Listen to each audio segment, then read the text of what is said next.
예. 크리스찬인데 술을 마셔도 되나요?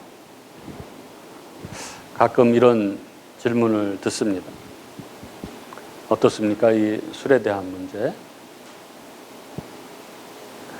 예, 술은 구원의 기준이나 훌륭한 신앙의 기준이 되질 않죠. 구원은 오직 믿음으로 구원을 얻는 것이고, 신앙은 예수님의 말씀을 배우고 순종하는 곳에 있습니다. 예, 술과 담배를 하지 않으면서도 엉망으로 사는 사람들이 많이 있는 것이죠. 그러나 대부분의 경건한 크리스찬들은 술을 마시지 않습니다. 왜인가요? 예, 영적으로 민감하게 성령의 지배를 받기 위해서 그런 것이죠. 술에 취하면 영적으로 둔감해지기 때문에 그렇습니다. 창세기 9장 21절에 보면 노아가 포도주를 마시고 취하여 그 장막 안에서 벌거벗은지라 이런 대목이 있습니다. 술 자체가 나쁘거나 한 것은 아니지만 술에 취하면 이렇게 하나님 앞에 그리고 세상 안에서 죄와 악을 범할 수 있게 되는 것이죠. 그리고 술을 마시다 보면 나도 모르게 술에 의존하게 되는데 하나님보다 더 술을 의존하게 되는 것이죠. 성령의 지배를 받아야 하는 하나님의 백성, 성도가 술의 지배를 받게 되는 것입니다. 그리고 무엇보다도 중요한 이유가 있습니다. 크리스찬이 술을 마시는 것은 덕이 되지 않기 때문에 그런 것이죠. 예, 세상에는 크리스찬은 술을 마시지 않는 사람들이라는 인식이 있습니다. 이런 인식이 생긴 이유는 초기 기독교가 한국에 들어올 때 그 선교사님들, 우리 대부분 청교도인들이었기 때문에 그때 술 문화에 빠진 이 조선을 이 술에 대한 그 문제의 심각성을 깨닫고 술을 멀리하도록 그렇게 가르친 게 주요 원인이고, 또 주요한 원인은 1920년대에 국제보상운동이 벌어졌을 때 크리스찬들이 솔선해서 금주와 금연을 한 것이 이것이 또 하나의 전통이 되었던 것이죠. 그래서 기독교인들은 술을 마시지 않는 사람들이라는 이런 이미지가 있는 것입니다. 그런데 크리스찬이 술을 마시면 이게 세상 사람들이 보기엔 시험이 되는 것이죠. 고린도전서 8장에서 바울은 성도들은 우상의 제물을 먹어도 된다 이렇게 이야기합니다. 왜냐하면 우상은 가짜 신이기 때문에 그런 것이죠. 하지만 바울은 무조건 먹으라고 하지 않습니다. 이 우상의 제물을 먹는 모습을 보고 믿음이 약한 자들이 시험에 든다면 먹지 말라 이렇게 이야기하죠. 술도 마찬가지인 것이죠. 술을 마셔서는 안 되는 것은 아니지만 그것이 누군가에게 시험이 될 수 있다는 것을 우리는 꼭 기억해야 합니다. 예, 이것이 세상의 빛으로 살아가는 크리스찬들의 어떤 삶의 기준이고 또한 신앙의 기준이라 할 수 있습니다. 이 신앙의 기준이 무너지거나 이 신앙의 기준이 낮아지게 되면 하나님께 영광이 되지 못하는 것이죠. 아니, 신앙인인데 비신앙인들 못지않은, 어떤 때는 비신앙인보다 더 못한 그런 모습을 보일 수 있는 것이죠. 제가 오늘 이 술 이야기로 오늘 설교를 시작하는 이유가 있습니다. 바로 세상 속에서의 성도의 삶의 모습에 대해서 오늘 한번 살펴보려고 하기 때문에 그런 것이죠. 세상 속에서 성도는 어떤 모습으로 살아야 하나? 성도가 세상을 살아갈 때에 우리는 잘못, 여차하면 이 세상의 이 제약에 더럽혀질 수도 있고, 또 우리가 이 제약된 세상 안에서 신앙의 기준이 현저하게 낮아져서 영적 분별력이 떨어지고, 그래서 하나님 앞에 부끄러운 삶을 살아갈 수 있기 때문에 그렇습니다. 오늘 말씀 안에서 우리 각자에게 들려주시는 주님의 음성을 듣는 귀한 은혜의 시간이 될 수 있기를 바랍니다. 이 야곱은 그동안의 그 타향살이를 마치고 가나안으로 이제 돌아왔습니다. 여러 어려운 일들이 있었고 큰 위기들도 있었지만 하나님이 말씀하신 대로 무사히 언약의 땅으로 돌아왔습니다. 그동안 고생도 할 만큼 했고 20년에 걸친 그 지난 고생도 있었고 그 많은 일들을 겪고 이제 약속의 땅으로 들어왔으니까 이제 좋은 일들만 가득할까요? 그러면 좋겠지만 그렇지가 않습니다. 야곱의 가정은 또 다른 위기를 맞이하게 됩니다. 그 위기, 약속의 땅 가나안에서 믿음의 백성 이 야곱의 가정이 겪는 그 어려움, 위험은 무엇일까요? 오늘 우리가 창세기 34장을 나누는데 오늘 창세기 34장 본문은 두 개의 사건, 비극적인 사건을 보고합니다. 그 첫 번째 사건은 디나의 강간 사건입니다. 가나안 족속 이 세겜이 야곱의 딸 디나를 성폭행한 사건입니다. 그리고 두 번째 사건은 이 디나의 오라버니들이 있죠. 시므온과 레위가 그에 대한 복수로 행한 이 살인 사건, 세겜 족속을 다 도륙하는 그런 사건입니다. 다시 말해서 약속의 땅에 들어왔을 때 이 야곱의 가정에 처하게 되는 두 가지의 위험, 그 첫 번째, 성도가 세상 안에서 살아갈 때 세상의 죄로 더럽혀질 위험, 그리고 또 하나 죄로 직접적으로 더럽혀지지 않을지라도 신앙의 기준이 현격하게 낮아져서 부끄러운 일을 당하게 되는 그런 위험입니다. 오늘 본문을 보도록 하겠습니다. 오늘 본문 창세기 34장은 디나가 강간을 당한 사건 이야기로 시작을 합니다. 1절에 보시면 야곱의 딸 디나가 가나안 땅 여자를 보러 갔다 이렇게 시작하고 있죠. 1절에 보면 레아가 야곱에게 낳은 딸 디나가 그 땅의 딸들을 보러 나갔더니, 야곱의 외동딸이죠. 디나에게서 낳은 딸입니다. 이 디나가 가나안 여자들에게 관심을 가졌던 것 같습니다. 오늘날로 치면 믿음으로, 믿음의 가정에서 순수하게 자라가던 아이가 그 화려한 세상 사람들의 화장법 혹은 연예인들의 화장법이나 그들의 옷 입는 법, 그들의 삶의 모습 이런 데 관심을 가진 것 같습니다. 이것은 신자가 세상 속에서 살아가기 때문에 어떻게 보면 어쩔 수 없이 접할 수 있는 그런 일이지만, 그러나 신자는 이 세상을 바라볼 때 아주 조심해야 하는 것이죠. 즉 분별력을 갖고 바라볼 수 있어야 합니다. 왜냐하면 이 세상의 문화 속에는 사단이 심어놓은 탐욕의 미끼들이 즐비하고 또 사단이 우리의 영혼을 노력하기 위해 펼쳐놓은 덫들이 여기저기에 펼쳐져 있기 때문에 그렇습니다. 어쨌거나 디나는 가나안 여자들의 관심을 갖고 그들을 보러 나갔다가 사고를 당합니다. 2절에 이렇게 적고 있죠. 히위 족속 중 하몰의 아들 그 땅의 추장 세겜이 그를 보고 끌어들여 강간하여 욕되게 하고, 가나안 7족속 중에 하나인 이 히위 족속의 추장 세겜이라는 자가 디나를 보고 강간을 한 것입니다. 여기 히브리어 원문의 뉘앙스를 보면 디나는 사실 큰 잘못이 없는 것처럼 그렇게 기록되어 있습니다. 원문에는 이렇게 되어 있죠. 보았다, 취하였다, 눕혔다, 강간했다 이렇게 되어 있습니다.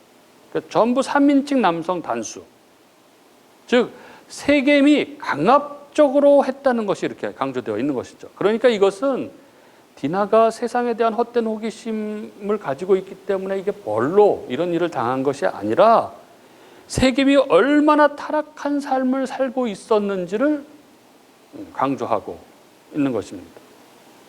그 땅의 추장이라는 권세를 가지고 이방의 여자를 보고 마음에 드는 대로 억지로 붙잡아서 상대의 의지와는 무관하게 강제로 모욕과 폭력을 동반한 강간을 했다는 것이 이 원문이 표현하고 있는 뉘앙스입니다. 즉 원문은 디나의 행위가 아니라 세겜의 행위에 강조점이 있습니다. 이 언약의 땅 속에 들어온 언약 백성인 디나가 무법한 백성으로 말미암아 짓밟히고 더럽혀지는 일을 당하게 된 것입니다. 그런데 희한한 것은 이 추장 세겜은 디나를 추행한 후에 그의 마음이 그녀에게 깊이 끌려버립니다. 그를 사랑하게 되죠. 그래서 결혼을 하고 싶어 합니다. 그래서 3절 4절에 보면은 아버지 하몰에게 청해서 아내로 삼게 해달라고 부탁을 하죠. 3절 4절 이렇게 적고 있습니다. 그 마음이 깊이 야곱의 딸 디나에게 연연하며 그 소녀를 사랑하여 그의 마음을 말로 위로하고 그의 아버지 하몰에게 청하여 이르되 이 소녀를 내 아내로 얻게 하여 주소서 하였더라.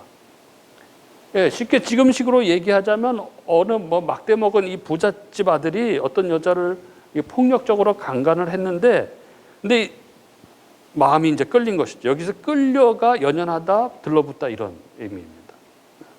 그래서 이러는 것입니다. 미안하다. 내가 너를 폭력적으로 이런 것은 내가 사과한다. 내가 너를 사랑하게 됐으니까 나를 받아줘. 이러는 것입니다. 그러고는 자기 아버지에게 이 소녀를 자기 아내로 삼게 해달라고 그렇게 하고 있는 것이죠. 예, 언약의 땅이지만 이 이방인들이 살고 있는 땅을 살아가는 언약 백성이 참으로 어이가 없는, 아니 치욕적인 일을 당한 것입니다. 예, 이 세상의 일면, 아니 세상의 본질을 잘 보여주고 있는 그런 장면이 아닐 수 없습니다. 죄로 관영한 세상, 우리가 언약 백성이지만 세상은 우리의 오감을 자극하기에 충분하고, 그리고 세상 앞에 언약 백성은 어쩌면 이토록 연약한 존재에 불과하고, 그렇게 언약 백성은 때때로 세상에서 이렇게 강압적인 일과 고통과 아픔을 당할 수 있다는 것을 우리는 디나 사건을 통해서 보게 됩니다. 그러면 이런 충격적인, 치욕적인 이 디나 사건이 일어났을 때 그의 아버지, 영적인 가장인 이 야곱의 반응은 어땠을까요? 5절은 이렇게 적고 있습니다. 야곱이 그 딸 디나를 그가 더럽혔다 함을 들었으나 자기의 아들들이 들에서 목축함으로 그들이 돌아오기까지 잠잠하였고. 딸이 강간을 당하는 어려움을 겪었는데 이 영적인 가장인 야곱이 어쩐 일인지 침묵을 지키고 있습니다. 영적인 리더십을 발휘하지 못하고 있습니다. 이어지는 6절의 세겜의 아비 하몰의 모습과는 아주 대조적입니다. 6절은 세겜의 아버지 하몰은 야곱에게 말하러 왔습니다.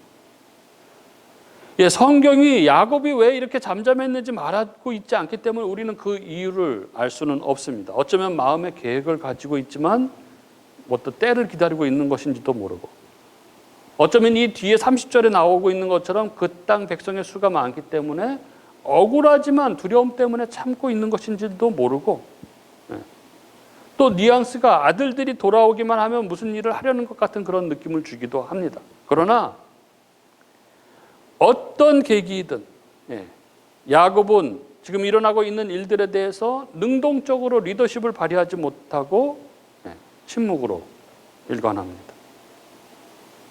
죄와 악을 향한 이 변별력과 죄와 악에 대한 올바른 대응이 있어야 되는데 그러지 못하고 지체하고 있는 것입니다. 그럼 그의 아들들, 디나의 오빠들은 어땠을까요? 7절은 이렇게 적고 있죠. 야곱의 아들들은 들에서 이를 듣고 돌아와서 그들 모두가 근심하고 심히 노하였으니 이는 세겜이 야곱의 딸을 강간하여 이스라엘에게 부끄러운 일, 곧 행하지 못할 일을 행하였음이더라. 예, 야곱의 아들들의 반응은 아버지하고는 달랐습니다. 예, 디나는 이때 10대 후반 혹은 20대 초반이었을 것이고 오빠들도 20대 후반에서 30대 초반이었을 것입니다. 이런 오빠들이 볼 때 어린 디나가 이런 상처를 겪고 앞으로 헤쳐나가야 될 그런 인생을 생각하면서 오빠들은 근심하고 염려하고 분노했습니다. 그리고 이렇게 야곱의 아들들이 분노하고 있을 때 이 세겜의 아버지 하몰이 그들에게 이렇게 말을 합니다. 8절부터 10절이죠. 하몰이 그들에게 이르되 내 아들 세겜이 마음으로 너희 딸을 연연하여 하니 원하건대 그를 세겜에게 주어 아내로 삼게 하라. 너희가 우리와 통혼하여 너희 딸을 우리에게 주며 우리 딸을 너희가 데려가고 너희가 우리와 함께 거주하되 땅이 너희 앞에 있으니 여기 머물러 매매하며 여기서 기업을 얻으라 하고. 하몰이 하는 이야기는 아주 간단한 이야기입니다. 자기 아들이 비록 충동적으로 당신 딸을 그렇게 범하긴 했지만 저렇게 좋다고 하니까 어쩌겠느냐, 혼인을 시켜줘야 되지 않겠느냐 하는 것입니다. 그러면서 이런 김에 서로 통혼을 해서 매매하고 함께 기업을 얻자, 함께 살자 하는 것입니다. 우리는 땅이 있으니까 당신들이 여기 와서 함께 살면 당신들한테 얼마나 이익이 되겠느냐 이렇게 이야기하는 것입니다. 여기 하몰과 세겜으로 대표되는 이 가나안 히족속의 반응을 보십시오.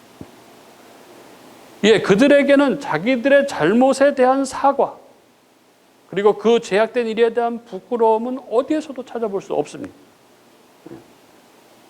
먼저 무릎 꿇고 100배 사죄해야 되는 일 아니겠습니까? 그리고 나서 무슨 말이든 해야 되는 것이죠. 그런데 그런 죄책감과 부끄러움은 하나도 없이 이렇게 아주 귀에 듣기에 달콤해 보이는 유인책을 던지면서 뻔뻔하게 결혼을 시키자고 요구하고 있는 것입니다. 이 유인책은 어찌 보면 달콤해 보이기도 합니다. 그러면 편하게 살 수 있을 것 같고 경제적으로 부유해질 수 있을 것 같고 그런 것이죠. 그러나 그 달콤함에 언약 백성의 정체성과 거룩의 상실이라는 위험이 도사리고 있는 것이죠. 야곱의 자녀들은 이스라엘을 형성할 근간이 될 사람들이었습니다. 이들은 나중에 요셉의 시기에 이르면 유다가 가나안 여자와 결혼해서 아들을 낳을 이기, 즉 가나안 사람들과의 통혼을 통해서 이스라엘이 혼합될 것을 막기 위해서 하나님께서 특별하게 요셉을 사용하셔서 애굽 땅으로 이주시킵니다. 거기에서도 고센이라는 격리된 땅에서 따로 살도록 하죠. 그래서 거룩한 하나님의 백성들이 이방 사람들과 섞이지 않도록 그렇게 하는 일에 기초가 되어야 될 그런 이들입니다. 하지만 이들은 지금 자기들이 원하지 않았지만 이방 사람들에 의해서 힘에 굴복당해서 이런 수치스러운 일을 당했고, 그리고 지금 언약 백성의 정체성과 거룩함의 상실이라는 위험을 직면하고 있는 것입니다. 하지만 그들은 그것을 깨달을 만한 영적 분별력이 없었고 그런 영적 민감함이 없는 상태에서 다만 분노만 하고 있는 것이죠. 이 세상, 죄로 관영한 세상, 성적 타락이 극한 세상, 그 부끄러움과 수치스러움, 뉘우침과 사죄를 모르는 세상, 그리고 그 안에 영적 분별력이 현저히 낮아져 있는 이 언약 백성, 그 양 당사자가 똑같이 서로를 속이고 기만하는 협상을 진행합니다. 이 세겜과 하몰은 기왕 이렇게 됐으니까 서로 통혼하여 부족 간에 교류하면서 함께 살 것을 제안하죠. 그러자 야곱의 아들들이 14절에 이렇게 말합니다. 야곱의 아들들이 그들에게 말하되 우리는 그리하지 못하겠노라. 할례받지 아니한 사람들에게 우리 누이를 줄 수 없노니 이는 우리의 수치가 됨이니라. 야곱의 아들들, 이 디나의 오빠들이 한 말의 의미가 무엇입니까? 그래서 혼인을 못 시키겠다는 것인가요? 아닙니다. 15절 이하를 보면은 이들의 말은 혼인을 못 시키겠다는 것이 아니라 할례를 받으라 하는 것이죠. 15절, 16절 이렇게 적고 있습니다. 그런즉 이같이 하면 너희에게 허락하리라. 만일 너희 중 남자가 다 할례를 받고 우리같이 되면 우리 딸을 너희에게 주며 너희 딸을 우리가 데려오며 너희와 함께 거주하여 한 민족이 되려니와. 그렇습니다. 이 야곱의 아들들의 말은 그래서 안 되겠다 하는 것이 아니라 그래서 안 되겠으니 할례를 받으면 해주겠다 하는 것이죠. 이에 세겜은 반색합니다. 할례 정도야 뭐. 세겜 족속의 입장에서 못할 일이 뭐가 있습니까? 세겜의 관점에서 보면 사랑하는 여자를 얻기 위해서 할례, 교회 한번 나가주는 게 뭐 그렇게 어려운 일이겠습니까? 하물과 그 부족의 관점에서 보면 교회 다니면 보험 영업에 큰 도움되고 내 가게에 더 많은 사람들이 올 수 있는데 뭐 그 정도 못 해주겠습니까? 뭐 이런 것입니다.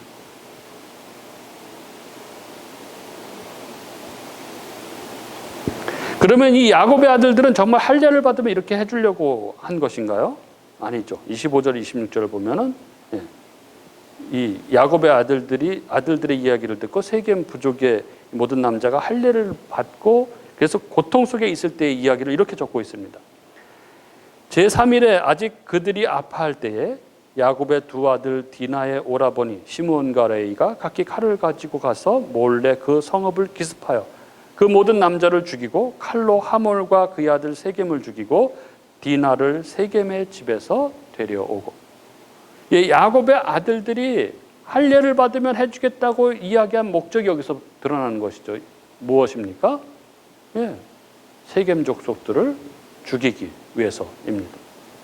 할례를 받아서 3일째 염증과 고열이 이게 아주 최고로 됐을 때, 그것 때문에 막 움직이지 못하고 있을 때 디나의 두 오라버니인 르우벤과 레이가 그 성읍 남자들을 다 죽입니다. 아마 뭐 두 사람이 다 한 건 아니겠죠. 나머지 형제들까지 다 아마 데려가서 했겠죠. 그래서 남자들을 싹 죽이고 그것만으로도 모자라서 양과 염소와 재산, 어린아이와 여자들을 전부 다 노략합니다. 할례라는 거룩한 하나님의 성례를 복수와 거짓말의 도구로 사용한 것입니다. 한마디로 영적 분별력을 상실하고 신앙의 기준이 현저히 낮아져서 이렇게 행한 것이죠. 이들의 이 악행은 사실 야곱의 잘못으로부터 온 것이다라고 할 수 있습니다. 아버지의 신앙의 수준과 분별력이 낮아져서 외동딸이 이 엄청난 일을 당했음에도 단호히 행동하지 못하고 주저하며 잠잠했기 때문에 미성숙한 아들들이 자기들이 스스로 옳다고 믿으면서 그 성례를 복수의 도구로 사용하면서 잔혹한 보복을 행한 것입니다. 야곱의 영적 수준이 얼마나 낮아져 있는지를 30절은 이렇게 적고 있습니다. 야곱이 시므온과 레위에게 이르되 너희가 내게 화를 끼쳐 나로 하여금 이 땅의 주민 곧 가나안 족속과 브리스 족속에게 악취를 내게 하였도다. 나는 수가 적은즉 그들이 모여 나를 치고 나를 죽이리니 그러면 나와 내 집이 멸망하리라. 이 30절 한 절에 이 나라는 숫자가 수없이 나옵니다. 이 영적인 아버지인 야곱이 나와 내 집, 나 이러고 있는 것이죠. 영적으로 얼마나 침체되고 다운되어 있는지 다 자기에 대한 염려와 다 자기에 대한 관심뿐입니다. 대량 학살과 이 할례를 오용한 것에 대한 꾸지람, 그리고 디나의 강간과 통혼이 주는 위험, 신앙의 어려움에 대한 영적이고 바른 그 충고와 교훈은 하나도 없이 단지 자기가 당할 두려움, 위기에 처한 상황에 대해서 예민하게 이렇게 반응하고 있는 것입니다. 그래서 결국 영적 권위도 저 바닥으로 던져지게 되는 것이죠. 31절 그들이 이르되, 이 아들들이죠. 그가 우리 누이를 창녀같이 대우하며 오르니까, 이렇게 아버지한테 대어들고 있는 것이죠. 여기서 우리는 이 세상 속에서 세상과 함께 살아가는, 그렇게 세상 속에서 살다가 신앙의 분별력이, 아니 신앙의 수준이 낮아져 버린 하나님 백성들의 모습을 봅니다. 우리는 신앙생활을 하면서 여러 가지 은혜를 경험했습니다. 야곱처럼 베델에서 하나님을 만나기도 하고, 야복나라에서 하나님과 씨름하면서 때로는 하나님을 이기기도 하고, 또 기적처럼 에서와 화해하는 일을 겪기도 합니다. 우리는 살면서 숱한 하나님의 간섭과 도움을 경험합니다. 그리고 세상 속에서 살아가는 우리는 나름 경건을 유지하기 위해서 노력을 합니다. 야곱이 이 10년 남짓 이 세겜 땅에 머물면서 그 제약된 세상 속에서 자기를 지키기 위해서 나름 얼마나 노력을 했겠습니까?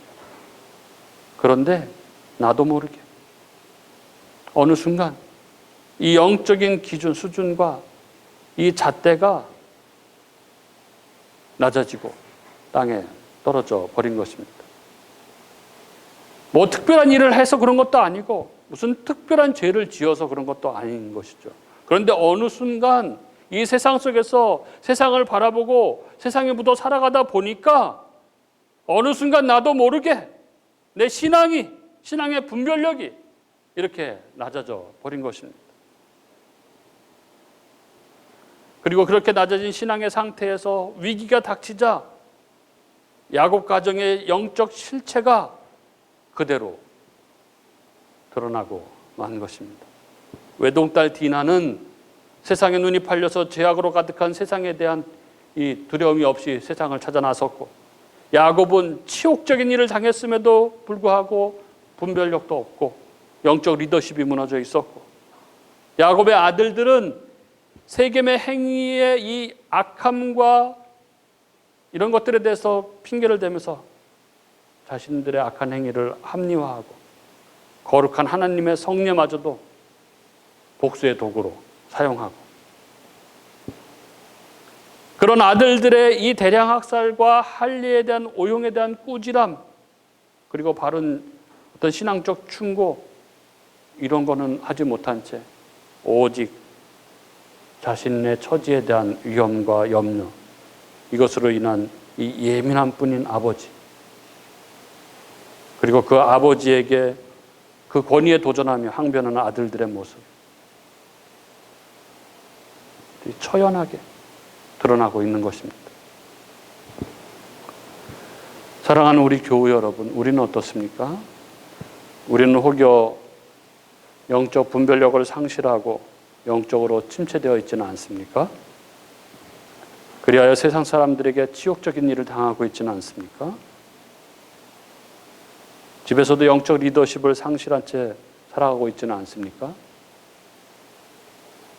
혹은 나만의 발음을 붙들고 분노하면서 보복하면서 살아가고 있지는 않습니까?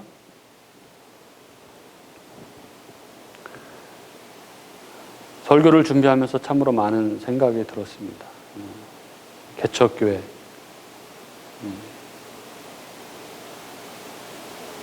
교회와 삶, 또 생존을 짊어지고 살아야 하는 그런 개척교회 목사로서 세상 속에서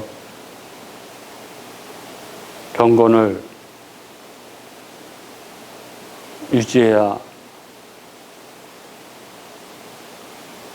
유지하려고 노력은 늘 붙들고 살아갔지만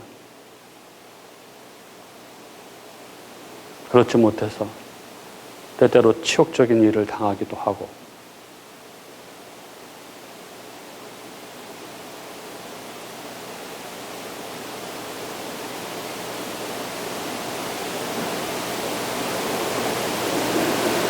바로 우리들에 대한, 저에 대한 그런 하나님의 말씀이 아닌가 그런 생각을 했습니다.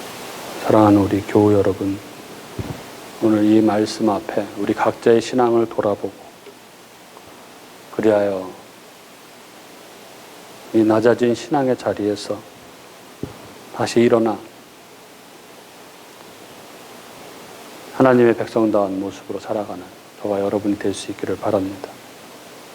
그래서 우리의 모습을 통해서 주의 영광이 드러나는 삶, 주의 영광이 가득한 교회를 이뤄가기를 주님의 이름으로 축복합니다.